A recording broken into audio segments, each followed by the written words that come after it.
We're starting with critical leadership tonight. Who had a chance to read that article? First of all, who was quietly shocked at that article? Who had a retake when they saw the article and thought I had lost my mind?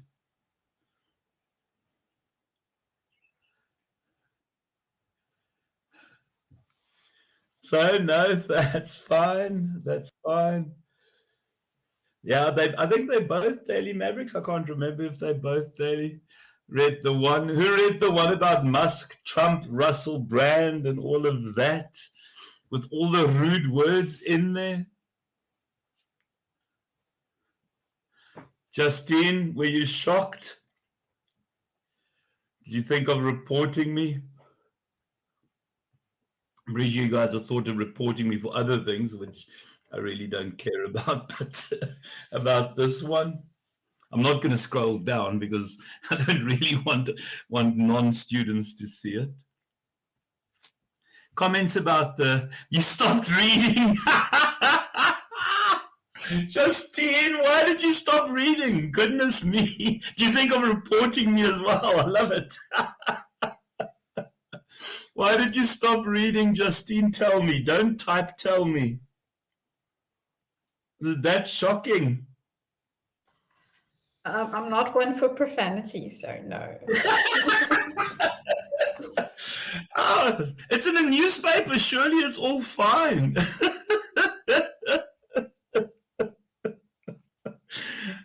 Why do you think I would share an article like that, Justine?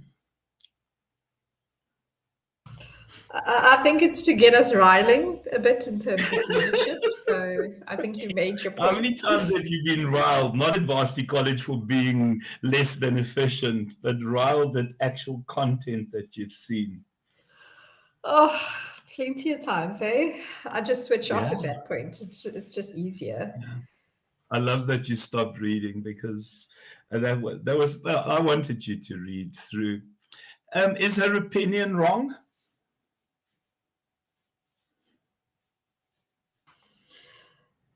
I think everyone's entitled to their own opinions, eh? So Spot on. that's their opinion. No one's opinion is wrong. It's exactly what I wanted to hear, Justine. Well done. Everyone's opinion is right in their own mind. That's her opinion.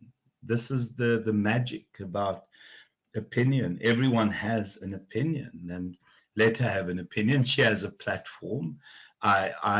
I didn't approve of the language. I subscribed to, obviously, the Daily Maverick. To be honest with you, it's not the first time I've seen that language in a newspaper. I used to, and I'm a lot older than everyone else here, but I used to read the Freya Weekblad that had Max Dupree as an editor, and he used profanity in there all the time against the Nat government.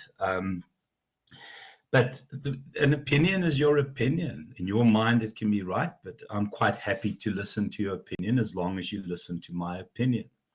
The problem is when opinion becomes more important than fact, and we start accepting opinion as fact. And that's where the world goes wrong. When Donald Trump says that windmills cause brain cancer, or cancer, as he later clarified. That is an opinion, and then when you repeat it, you're an idiot. Now, that's a fact, or it's my opinion. Does it really matter?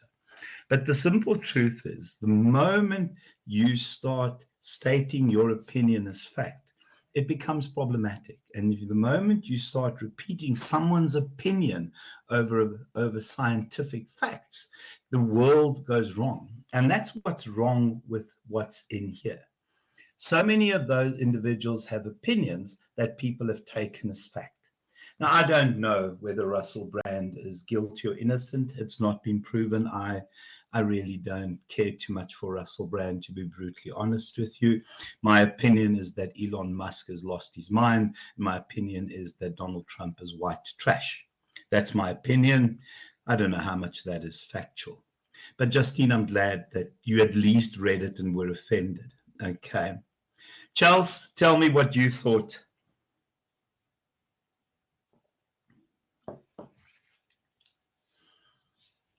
Barnard, you've been irritating me so much. You might as well start talking now.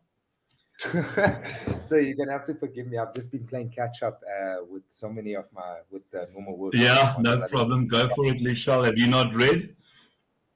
I haven't read it as yet, but I still do have it under my links to catch up with. So yeah, you can. Chelsea, tell me. Barnard. Hi. I bullied you so much for 2 days, so I might as well carry on bullying you. I see so. That's what people are annoying me. You see what happens. Tell me what you thought. Did you read this article? I just read it briefly. I mostly just focused on what the article You is go about. tell me that you go tell your mom on me. Go tell what is the movie's name? Gonna tell on. No, I'm not a tattletale. She threatened me with her mother, guys. Can I just say that? She threatened me with her mum. That's all I'm going to say. She said to me, "You know colored mums." That's all she said to me. That's a lie. I would never do that. I'm stating it as fact. Okay, Charles, what did you think? Yeah, I agree with what Justine said. The article was a bit uncomfortable to read. Yeah. No, it was. And guys, I would never ever do stuff like that, not thinking about it. Okay. It was done deliberately. And it's because we're doing critical leadership tonight. It is about not accepting things as they are and not accepting what I don't know who Marianne Tham is. And I don't really care who she is. She has a platform, and this is the most inappropriate thing that I really thought long and hard about posting it, and then I thought I'll warn you up front and then post it, and then I thought it would lose its value, and then I thought we're adults here and it is critical leadership. Exactly, Debs, absolutely 100%. You know, you'll see that some of the articles I shared was on Rupert Murdoch, and that was also done deliberately. And I'm not expecting you guys to read up on Rupert Murdoch, but Rupert Murdoch ran, my apologies, a right-wing media enterprise that supported Trump, that supports conspiracy theories. If you guys haven't read up on this, just go and see who QAnon is. Yeah. It's her opinion, so I'm not going to say she's wrong. It's her. Yeah, no, but Debs, that's exactly what I want people to do. We have to look at opposites. I read the article when it came out, and honestly, I wasn't shocked at it. I really wasn't, because honestly, to me, I tend to take in everyone's views. To also be honest with you, I absolutely despise Donald Trump. So reading about Donald Trump, people saying bad things about Donald Trump somehow makes me feel happy. I don't know whether she's wrong. Russell Brand hasn't gone to court yet. I subscribe to the Daily Maverick as well as part of my job. I also subscribe to News 24. This is proper, but this is not investigative journalism. Remember, this is an opinion piece. And I think that's also what I wanted you guys to notice. This is not an investigative piece. This is an opinion piece. And it is quite nicely hidden there. Okay, the opinion pieces, they're opinions. But I'm glad, Debs, I'm absolutely glad. She's not wrong. Oh, they are. And they're honest. Whether this is right or wrong, it doesn't matter. The second article I shared, now this will mean absolutely nothing to 90% of you. Does anyone know who Chris Pappas is? Yes, he's running for candidacy. He's up front with the DA. I think he was on the news yesterday as well. Yes. Yeah, He's an impressive young man. He's all likely going to be the DA leader in KwaZulu-Natal. What's wrong with that? What's wrong with him in terms of traditional definitions of leadership? I think he's very young, but he's doing a good job. Yeah. He's got red hair. He's very gay. He speaks perfect Zulu. I live in the Midlands, but he's outside my region. I live in Pietermaritzburg, so he looks after the region from Hilton onwards.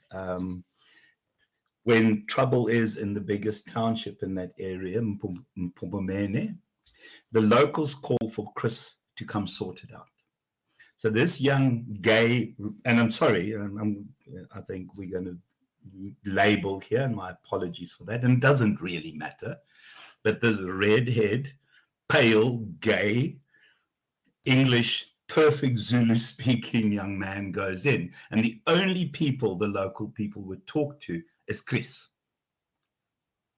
He breaks every tradition that we would normally expect from a leader in the KwaZulu-Natal Midlands.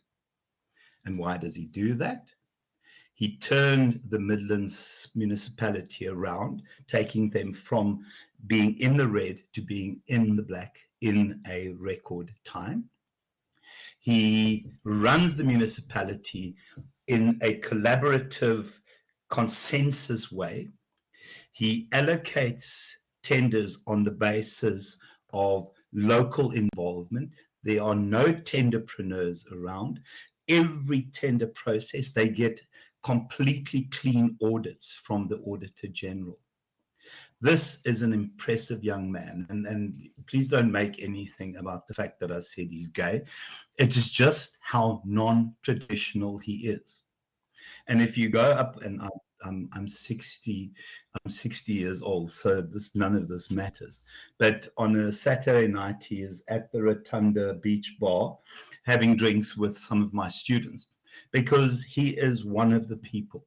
And then he walks out on a Monday in Popomene, and he's one of the people there. When there's trouble in the biggest black township in Pietermaritzburg, they want Chris. They only want Chris, because this is what the new leader looks like. Not the traditional, what we would consider to be a leader. Guys, please read upon this. Please go and have a glance at what Chris has done in the KwaZulu-Natal Midlands. Honestly, I teach honors, and we use him so much because I teach this version of this module in honors. My students use him as an example all the time who live in the Midlands, and it has nothing to do with race, and it has nothing to do with orientation. This is an impressive young man. Please read up on him.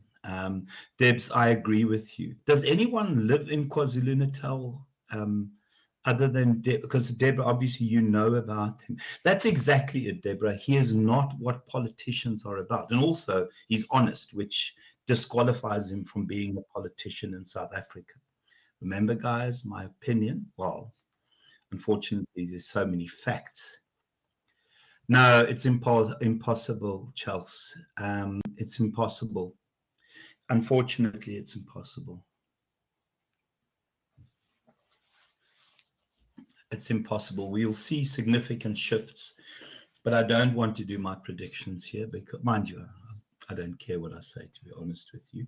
We'll see significant shifts to the DA. We'll see significant shifts to the EFF. That's what my predictions are.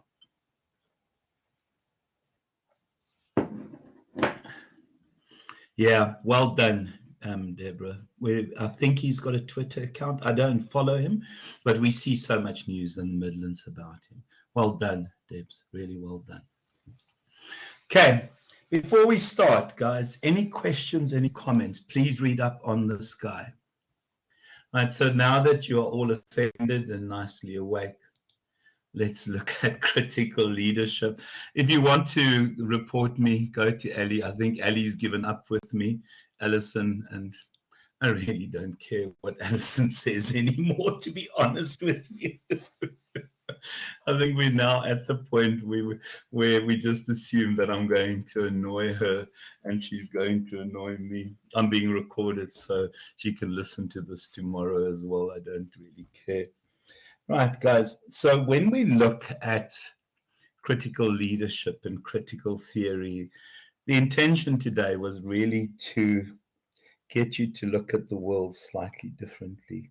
The world has changed, and what was nice last week, and having Kim with us last week, was hearing about St. Scythians allowing a guy an hour a day to go in hell. The world is an insane place, and in an insane place, we cannot just assume that the trait theory will still apply. Who remembers the trait theory of leadership? What does it say?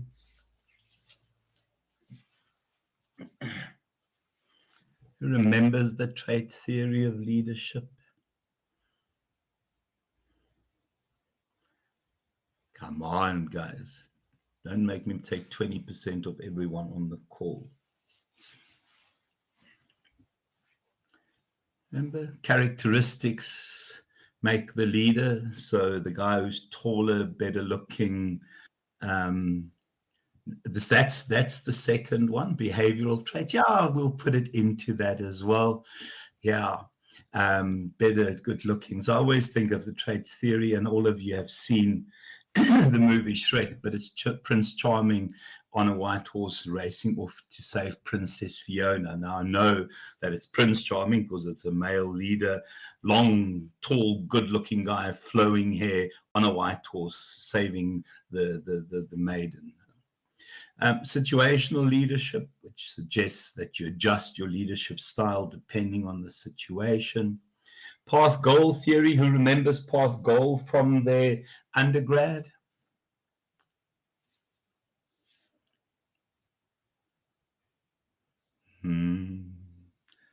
Oh my gosh. You guys are making me cry on the inside. Remember, the ideal of the path goal theory is to create an organization when everyone in the organization believes that they are successful, the organization is successful, and if the organization is successful, everyone in the organization. What a lie, Chelsea. Did you just jump to postgrad? You're going to tell your mom that as well. When the organization is successful, everyone in the organization believes that they are successful. So the magic of the path goal approach is that organizational and individual and organizational success is linked. Very, very difficult to do. But imagine working for an organization like Google, where if you're successful, you believe the organization is successful. So if you believe you're successful, you know the organization is successful. And if the organization is successful, you know that you are successful. Yeah, impression management and social identity. Give me examples of people that are very good at managing impression.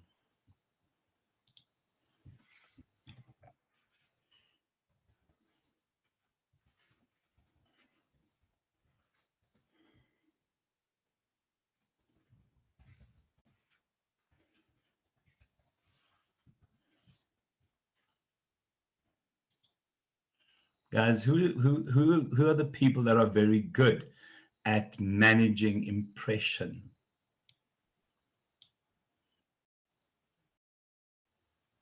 Yeah. What about this piece of white trash? This is his mugshot, guys. Politicians ransom. This is Donald Trump's mugshot. Straight after that, he goes and has 250,000 T-shirts with that mugshot printed and sold to his supporters. Instead of being embarrassed about having a mugshot taken for the forced criminal charge against you, he has that mugshot put on a T-shirt and sells to his politicians.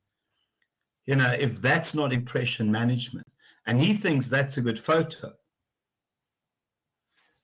Honest to goodness me, guys, everything is about impression management. Every politician, the day he handed over his medical plan to the interviewee, and it was just a bunch of empty pages on national TV.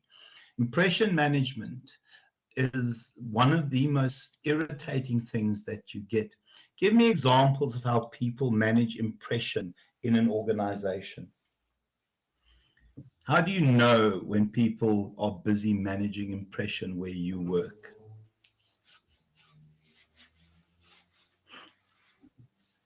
How do you spot impression managers?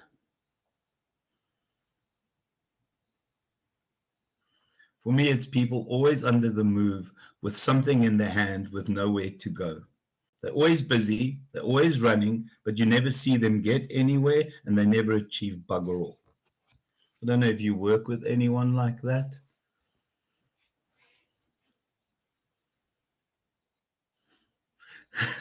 They're always busy, Debs. They're always on the move. They're always like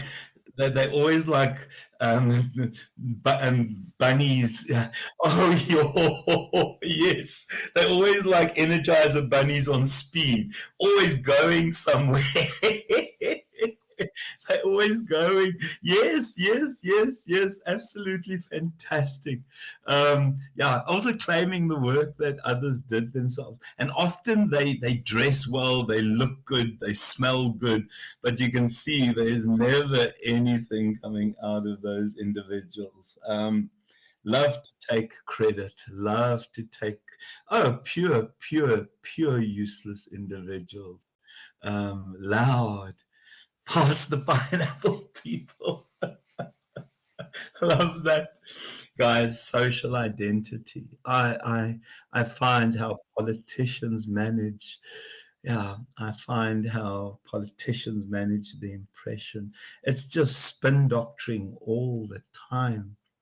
Guys, and then emotional intelligence, we know what it is, the ability to identify and manage your own emotions, the ability to identify emotions in others and manage those, and then transformational leadership, the Mandela process, and charismatic leadership, you know, is what they are. We did this last week already. Oh gosh, guys, there goes my throat. Can I quickly just ask someone to bring me water?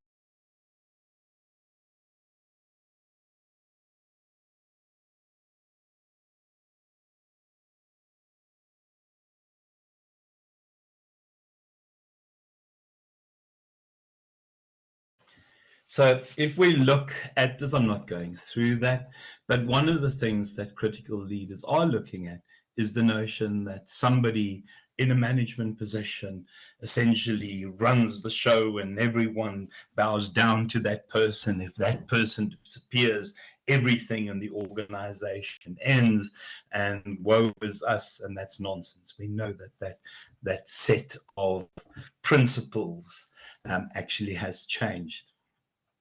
So in terms of critical management studies, I think the first one is the general rule about critical management studies is the need to absolutely question everything, is to accept nothing at face value,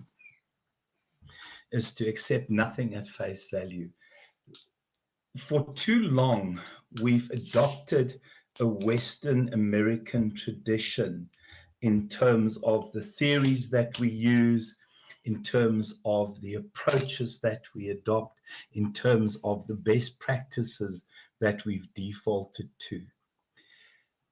Whenever you open a textbook still, and you open a textbook on motivation, what are the theories that we encounter the moment we open a textbook on motivation? Which theories are there? Quickly type some of them.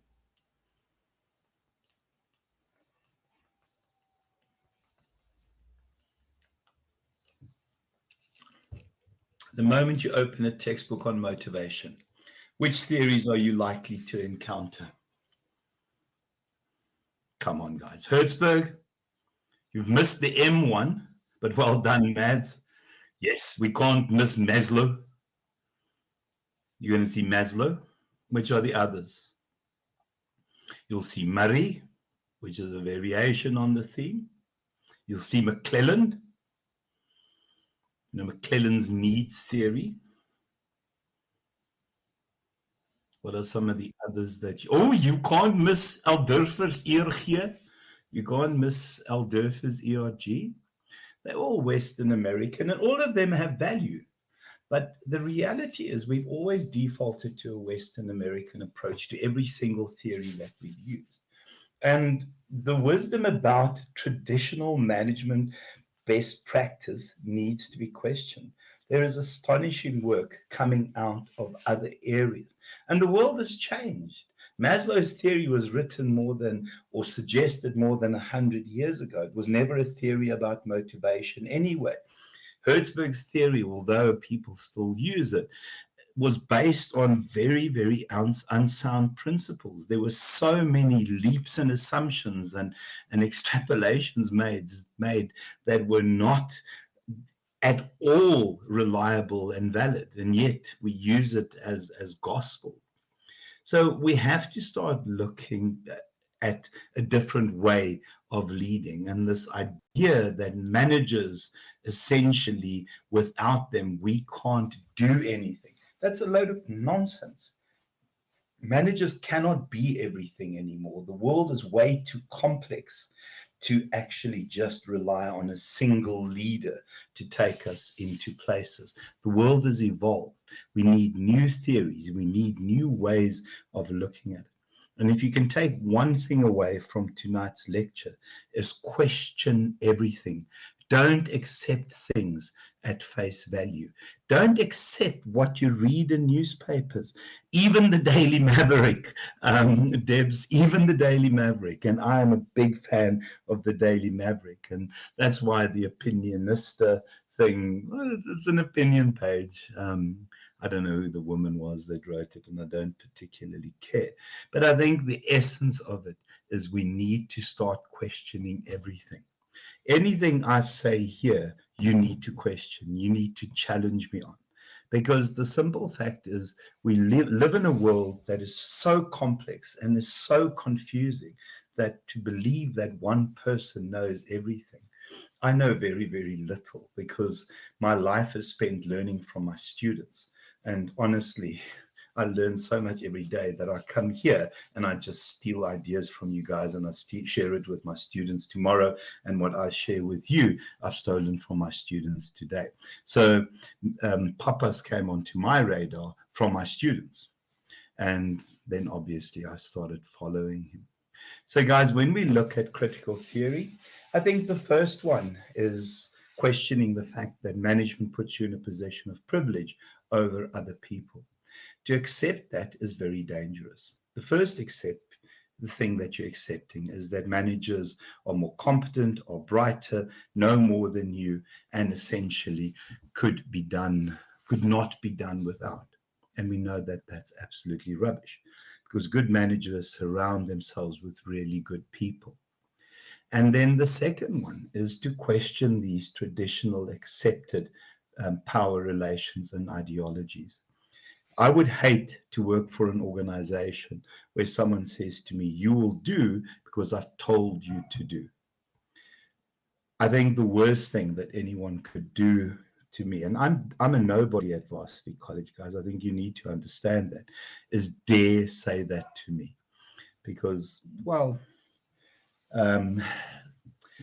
someone used the word profanity earlier. There will be some profanities coming someone's way. Does anyone work in an organization, and we've already shared on here, other than people who've already shared, where words like you will do it because I told you to do it? Imagine working in a place like that, guys.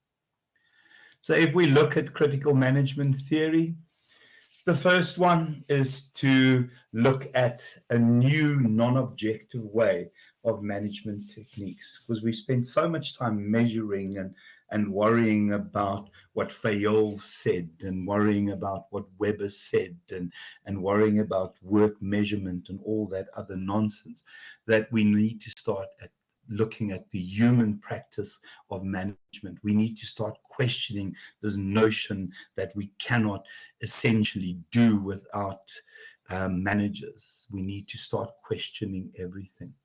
So from a critical management perspective, and this is the slide I wanted to get to is the first one is don't assume. That's things that we've always seen in textbooks and taken for granted should carry on being taken for granted into the future. Any comments about that? Is it fair that we start questioning Maslow and Hertzberg, etc.?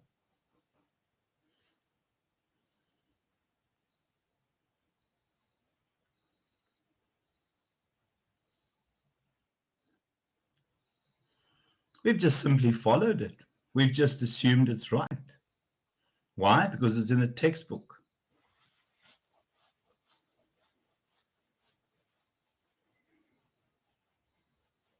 We've just assumed that it's right. If you could question, without a doubt, Mads, the world has gone insane, man. The world is crazy. Exactly. Those theories were written a long time ago. Those theories were written when steam engines were driving machines, when the internet didn't exist. The problem is with people is that the moment something appears in writing, it is true. It's almost that the written word becomes gospel. The written word becomes gospel. There's a wonderful play by the American playwright Neil Simon, Biloxi Blues. This is before everyone's time, but Biloxi Blues is about leading up to going to, I think it's World War II, or I think it is World War II or Vietnam War, I can't remember. It's about kids that are about to be deployed, and the one guy ends up being Neil Simon, the playwright, and in the actual play, he says that one of the problems is you can say as much as you want and people won't believe you, but the moment it appears in print, it becomes the truth. Is that a fair comment?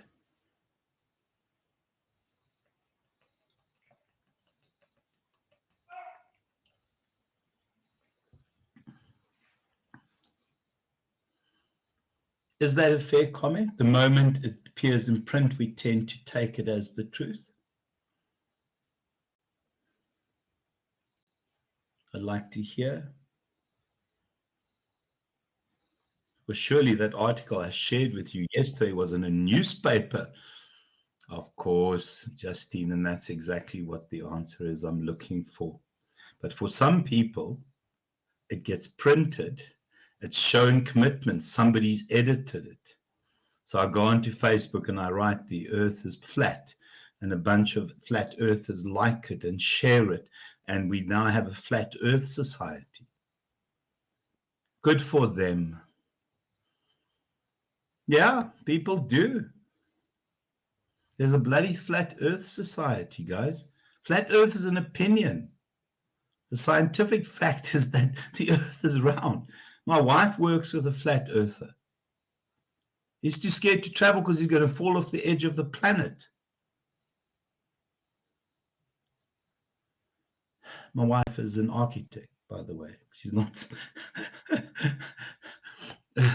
she's not some uneducated oaf who works with other uneducated oafs.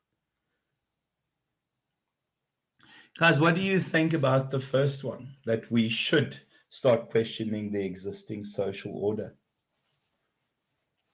Isn't that what Chris Pappas is doing? Here is this red-haired, pale English guy that goes in and sorts out township issues as if he's a local. We cannot do this anymore, guys. The one thing I would hate to be thought of is a white lecturer or a white Afrikaner lecturer. I would be hoped that I'm thought of as a lecturer, because the moment we start adding labels to things, it becomes an issue. And that's the first thing we have to do, is we need to, in terms of our social orders, get rid of some of these bloody labels. Guys, the second one is that I think assuming that organizational settings tend to be these triangles with managers in charge, and the attitude towards workers Well, I hope mine aren't done the same way, Mads. I really hope, because if I have to tell you how little prep goes into my lectures are organic. I take my lead from you guys. I don't know what your other guys do. I don't know what the other guys do. My lecturing style has changed and evolved, and I wish I could tell you guys that I prepare for lectures. I really don't. For me, it's organic. If I don't know how to lecture something, I don't teach it. I was going to say something. Now you've thrown me completely. I mean, the second one, the notion that an organization is this massive triangle where managers are in charge, and the attitude to workers is park your brains at the door, because you won't need them when you work here, because we do all the thinking, you do the doing, but you need them when you leave here, because later you will have to be a member of the community, you'll be in charge of the governing body of your school, you'll be a member of the church committees who run things over the weekends, you'll be in charge of your running clubs, finances, etc. But we don't need your brains here, because managers do the thinking and you do the doing. There shouldn't be a single organization like that in the world anymore. Any comments about that? Park your brains at the door. You need them later when you become an effective member of the community. But here, we do the thinking, you do the doing. None of you work for organizations like that. Oh my word, yeah, no, I would as well. I also think my managers would die a single death, not 1,000, because I would donor them. Honestly, I would lose my mind completely. The Afrikaner in my sal uitkom, I think. I think some people would be quite shocked at how angry an Afrikaner can be. I just would not survive. Guys, and then the importance of language. And how we interact and the attention we pay, active listening, the need. Oh gosh, people are changing stuff on my. I don't even going to look at it. The need for active listening, and also, gosh, guys, the need to constantly understand and be understood and interact, and also the need for humanity, guys. I mean, my goodness me, I think communication is still a central part of what we do as management. Clem Sunter, when asked, when he was chairman of American Anglo-American Gold, was asked what is his job as the chairperson, and he said, my job is two things: to create a vision and to MBWA, manage by wandering around. And we're managing by wandering around essentially meant being with people, speaking to people, listening to people. Raymond Ackerman, who died recently, made a plan when he was still able to visit every single pick and pay store in the country, so that people could see him, so he could interact with him. That visible management is so important.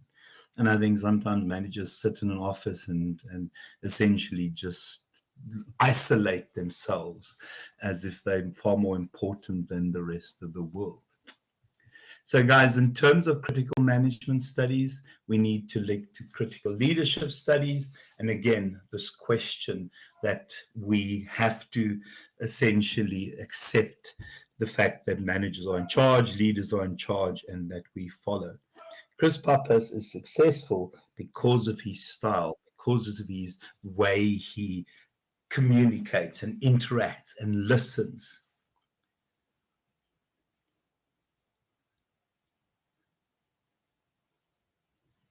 I love that. I absolutely love that. Culture is actually managed, is created, and can be changed. The fact that people think culture just happens and you leave it as it is. Culture is actively managed and changed. I love that, Deborah. I absolutely love those culture scans. Love that.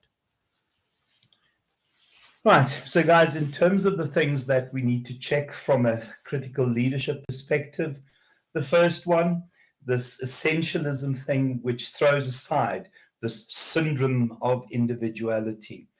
Again, we've looked at this before, but it's almost this great man theory, you know, the Vladimir Putin on the horse, on the tundra, and with Russia being a great country, you need a great man. I'm trying to do a Russian accent, my apologies. But that's rubbish, this notion that one person needs to be large and in charge. What is wrong with the syndrome of individuality, guys? What are some of the assumptions that underpin it?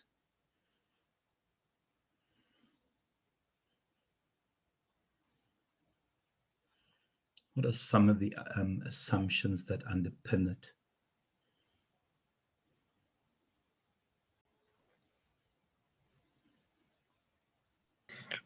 Doc, Yeah, that doesn't mean like one would think he or she is a superhero. why are you saying she, Boya? I don't want to be respectful No, but towards. I'm saying when we say this, are we thinking a woman? Not necessarily. Now, don't hear what everyone else says, Based because I'm on just the saying the underpinning assumptions. I'm not trying to be sexist or being controversial. Are we thinking a woman when we think that, no, guys? okay. I'm being very No. controversial, being devil's advocate. Sorry to interrupt. Very quickly, guys, when we think of syndrome of individuality, the people who believe that, do you think they're thinking woman? Wits, okay. No. Thankfully, I'm getting female answers because I might be killed after this. Only one person, absolutely. Go for it, Ransom. Carry on with your your comment, Boya. Ransom. Hello, Doc. Yeah. What I'm picking up is the syndrome of individuality would mean something like you are all powerful and you are an individual, like what Putin portrays. I mean, invading a country of sovereignty, and then of course letting go of what the UN is saying and what the world is saying. Clearly, he thinks he's all that powerful, a Superman, so to speak. That's my interpretation of this. Exactly. I don't know if you become above the law. Yeah, you become above any law. You become above accountability. You kill people at will and you believe nothing can happen to you. You have to reject that, guys. No one person can run a country. Putin has so many puppets, but you never see the puppets in the spotlight. And I think what we tend to want to believe, that it's one person. I believe the world is very different. So if we look at the second one, the idea of romanticism, we tend to romanticize the role of leaders. We tend to have this hero worship of leaders. We tend to think of leaders as the people who've rescued us. Prince Charming on the white horse racing off to save Princess Fiona. And what does Shrek do? The typical anti-hero, the fat grey guy with a dad bod who is the opposite of any hero we imagine, and with a donkey who can talk, rescues her. Now, I don't think that anything in Shrek is meant to mean that. But if you think of Shrek, guys, it's critical theory because the ugly fat guy gets the girl, not Prince Charming on a white horse with the blonde flowing hair. So the idea of what a hero is gets killed by Shrek. Or am I stretching Shrek too far? Can I also just say it's my second favorite movie of all time, so I'm allowed to do that. Who has not seen Shrek? As everyone has seen Shrek 1 at least, I'm sure. If you haven't, I really am upset at you. Yeah. Guys, so the idea of all leaders being heroes is rubbish. Oh, please don't tell me you've seen Shrek 3. You need to see Shrek 1, boy. Shrek 3 is a load of rubbish. Give me examples of leaders that don't fit the hero status mold. Good leaders that don't fit the hero status. Okay, Charles, I like that. I like that.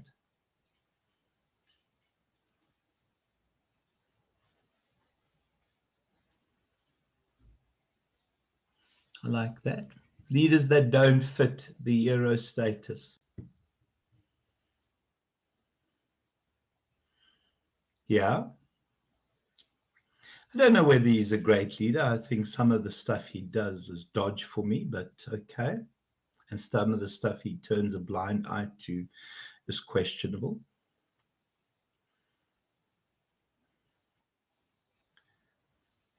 Yeah. And now has taken on hero status, but my gosh, it also shows, yeah, I don't think Ramaphosa, Kolisi, possibly the best example. He doesn't want to be a hero. I think he fights against being a hero, but I think we underestimate the influence of that young man. Kolisi is a very, very impressive young man, and would hate to be considered a hero. If you look at Kolisi and some of the answers he gives, oh, absolutely, Francois Pienaar doesn't want to be considered a hero. But if you look at these definitions here, and you look at the answers that Kolisi gives, it's that. Every bit of that. It's about relationships. It's about collectivity. It's about distributed leadership. It's about servant leadership. Sia never wants to be considered the leader. He wants to be considered the servant. I mean, people have such an issue with being a servant in any way, shape, or form. And I'm not very religious to admit openly right now. Okay, I believe I'm more spiritual. I'm not religious at all, actually, to be honest with you. But the simple truth is, people hate to be called a servant, but they'll go to church on Sunday and be servants of God. But don't call them a servant and a servant leader. I always find that quite a contradiction. And then the idea of collaborative leadership. You listen to any of Kolisi's, and I love that answer. You listen to any of Kolisi's answers. It's those kinds of terms that come to mind. The opposite of this, I'm in charge, you follow type stuff. Okay. Yeah, to me, we see a change in the world. I think Sia Kolisi would hate to be considered a hero. Guys, and then the second one is to start looking at this asymmetrical power relations. In Google, we see in terms of their teams that they rotate the leadership roles. It's not one person in charge all the time. The second one, guys, is the role of leaders versus followers. I think the one change that we've seen is the acknowledgement that followers, especially in particular knowledge workers, are so powerful in terms of the contribution they make, is that they are as influential on leaders as leaders are on them, and in some instances more influential on leaders. So to assume that the influence from leadership goes downwards is very, very risky. And if we look at the traditional definition of leadership, it is the ability of one person to influence the behavior of another. So if you read the textbook, that's your traditional definition. When you work with exceptionally bright people, let me tell you, that influence goes upwards. I hate being called a leader. I am not a leader. But when I talk at Varsity College, people listen. And it's not arrogance. It comes with being a bully. I'm kidding, as Chelsea encountered. But the reality is, think of your position. Think of people who report to you. Think of people you work with. I hate that report to you, because that's also, I don't report to anyone. I don't report to anyone. And I think anyone who thinks I report to them are in for a very, very big surprise. The simple truth is, think of the people you work with and people who might fall under your structure. There are people there that you listen to more than they listen to you, particularly bright people. Think of that for a second. Tell me if you work with anyone like that, or if you are someone like that.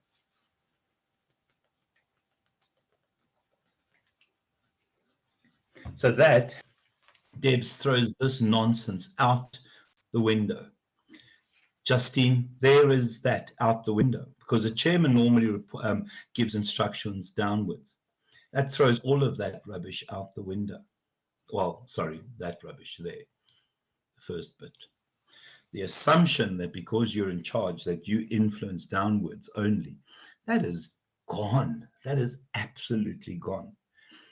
And one of the things that I would love for all of you to be in a position in is where you are so competent that when you talk, you change decisions up there, wherever up there is, because your influence should be significant. And it comes with being a knowledge worker.